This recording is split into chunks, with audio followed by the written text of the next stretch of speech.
Hello guys, welcome to the Tech Army. Today we are studying class 12 of chapter Human Health and Disease in the question format for the board exam. So first question है, what is graft rejection? Graft rejection क्या है? कई बार receiver का आई या liver या kidney जैसी चीज receive तो कर हो जाती है, ट्रांसप्लांट भी हो जाती है, पर वो काम नहीं करती क्योंकि हमारा शरीर उसको रिजेक्ट कर देता है, हमारा इम्यूनिटी सिस्टम उसको रिजेक्ट कर देता है, तो उसी को वो ग्राफ्ट रिजेक्शन कहते हैं। ग्राफ्ट रिजेक्शन को से बचने के लिए हमारा ब्लड ग्रुप मैच होना चाहिए, टिश्यू मैच होने चाहिए, एमएससी मैचिंग भी कह सकते हैं टिश्यू मैचिंग को। एमएससी की फुल फॉर्म यहाँ पर है मेजर हिस्टोकम्पैटिबिलिटी कॉम्प्लेक्स। तो जो बेसिकली सेल होते हैं उस पर ग्लाइकोप्रोटीन की लेयर होती है जो कि टू टाइप्स की होती है, MHC1, MHC2। सो जो हमारा सेल होता है वो एक मेडिएटेड इम्यूनिटी सिस्टम जो होता है सेल का, वो रिकॉग्नाइज कर सकता है कि ये कौन सी चीज बाहर से आई है और कौन सी चीज अंदर आई है। तो वो सेल्फ और नॉन सेल्फ MHC में अंतर पता कर सकते हैं।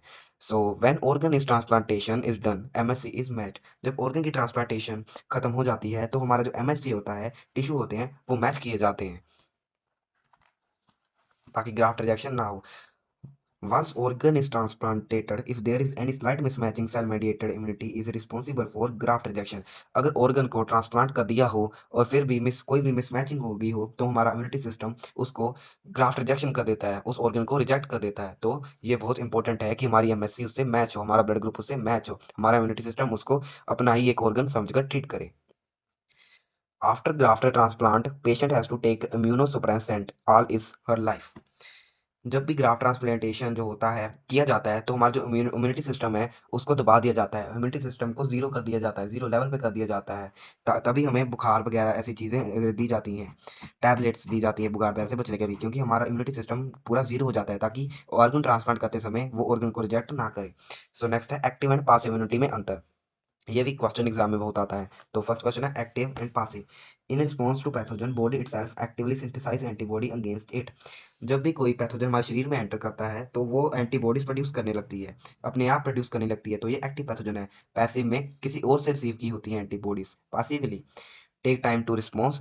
और जब पैथोजन आएगा तो हमारा शरीर पहले सेल इम्यूनिटी सिस्टम उसको पहचानेगा, उसको कैसे मारना है उसका तरीका पता करेगा, तो ये टाइम लेते हैं रिस्पॉन्स करने के लिए। पर पासिव जो होते हैं हर किसी से एक ही तरह का व्यवहार करते हैं, तो ये फास्ट रिस्पॉन्स होते हैं।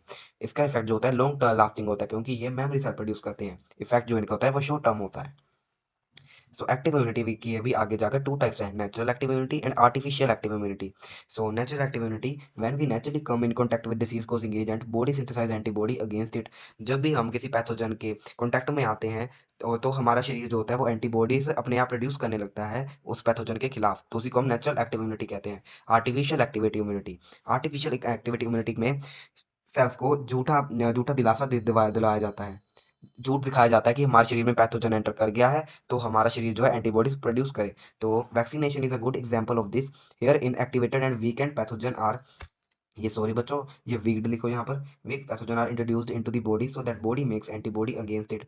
वैक्सीनेशन जो है आर्टिफिशियल एक्टिव इम्यूनिटी की गुड एग्जांपल है। इसमें पैथोजन जो मरा हुआ है, इनएक्टिवेटेड है, जा कमजोर है, वो शरीर में एंटर करवाया जाता है ताकि हमारा शरीर उसके खिलाफ एंटीबॉडीज प्रोड्यूस करे। So the next is what is passive immunity. Passive immunity क्या है? नेचुरल पासिव इम्यूनिटी, ये इसकी एक ही टाइप है, natural passive immunity. IgG closing placenta, IgA in colostrum received naturally from mother to foetus या baby. IgG जो है, IgG की फुल फॉर्म है इम्यूनोग्लोबिन जी, इम्यूनोग्लोबिन जी, इम्यूनोग्लोबिन जी ए, इम्यूनोग्लोबिन जी और इम्यूनोग्लोबिन ए, ये टाइप्स हैं इम्यूनोग्लोबिन के। तो जब भी आईजीजी क्रॉसिंग प्लेसेंटा से हमारे पास इम्यूनिटी आती है, माँ से हमारे दूध पीते हैं तो हमें इम्यूनिटी प्रदान होती है, हम माँ का दूध पिए, जा तो प्लेसेंटा के थ्रू मदर से बेबी के अंदर इम्यूनिटी एंटर करती है, तो ये पासिव इम्यूनिटी होती है, ये शरीर खुद नहीं बनाता, किसी और से लेता है। So next question is right about vaccination and it's generation. Vaccination और उसकी जनरेशन के बारे में बताओ। सो बच्चों वैक्सीनेशन में होल ऑर्गेनिज्म में जो होता है पूरे शरीर में एक बीमार मरा हुआ जब बहुत कमजोर सा पैथोजन हमारे शरीर में एंटर करा दिया जाता है, जो उसका प्रोटीन एंटर करा दिया जाता है, जिसके कारण हमारा इम्यूनिटी सिस्टम एक्टिव हो जाता है और उसके खिलाफ एंटीबॉडीज और मेमोरी सेल प्रोड्यूस करता है ताकि फ्यूचर में हमें दिक्कत ना हो। सो यही था कि हमें कोरोना की वैक्सीन, स्मॉल पॉक्स की वैक्सीन लगवाई जाती थी, डेंगू की वैक्सीन लगवाई जाती थी कि हमारे शरीर में मेमोरी सेल जो है वो बने, उस अगर हमारे शरीर में वो एंटर करे तो वो उसे वही रास्ते में ही मार दे, हमें इफेक्ट ना करे। सो जनरेशन ऑफ वैक्सीन में तीन जनरेशन होती हैं। फर्स्ट जनरेशन वैक्सीन में पहले के समय में जो ऑर्गेनिज्म में थे उसमें मरा हुआ पैथोजन डालते थे, जब जिंदा जो कमजोर था जिसको हम एट्यूनेटेड भी कह देते हैं, एटीन्यूएटेड पैथोजन डालते थे, जिसके कारण हमारी शरीर जो एंटीबॉडी प्रोड्यूस करती थी और उसको मारने के लिए वो मेमोरी सेल्स प्रोड्यूस करती थी, तुम आगे वो ना आए हमें इफेक्ट करने के लिए। Example small pox vaccine. Second generation में जो था रिकम्बिनेंट वैक्सीन कहते हैं सेकंड जनरेशन को। वो टॉक्सिक सब्सटेंस जो पैथोजन से क्रिएट करता था, जिसके कारण हम बीमार होते थे, इफेक्ट होता था, उसको वैक्सीनेशन के लिए यूज किया जाता था। The proteins expressed on the surface of pathogen is made using recombinant DNA technology inside yeast और bacteria. Example hepatitis vaccine in yeast. So जो प्रोटीन्स होते थे सरफेस पे होते थे पैथोजन के, ये पैथोजन है और ये उनके सरफेस पे जो आप देख रहे हो वो प्रोटीन है। जो प्रोटीन होते थे उनको रिकम्बिनेंट डीएनए टेक्नोलॉजी से हमारे शरीर में एंटर करवाया जाता था, बनाया जाता था यीस्ट और बैक्टीरिया के अंदर, जिसके कारण हेपेटाइटिस बी वैक्सीन बनाई गई थी, जो यीस्ट के लिए बहुत ही हेल्पफुल थी, यीस्ट को मार देती थी। थर्ड जनरेशन वैक्सीन में बच्चों आता है डीएनए वैक्सीन। डीएनए वैक्सीन में जो using recombinant DNA technology pathogen DNA can be used as a vaccine. Example hepatitis B vaccine. वो पीछे वाली हेपेटाइटिस ए वैक्सीन थी, हेपेटाइटिस बी वैक्सीन है। इसमें जो वायरस का डीएनए होता है वो यूज़ किया जाता है वैक्सीन बनाने के लिए।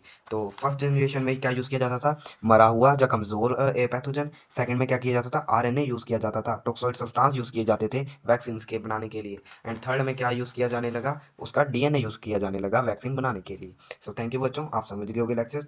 सो आई होप ये this lecture will be helpful to you in exams. Thank you.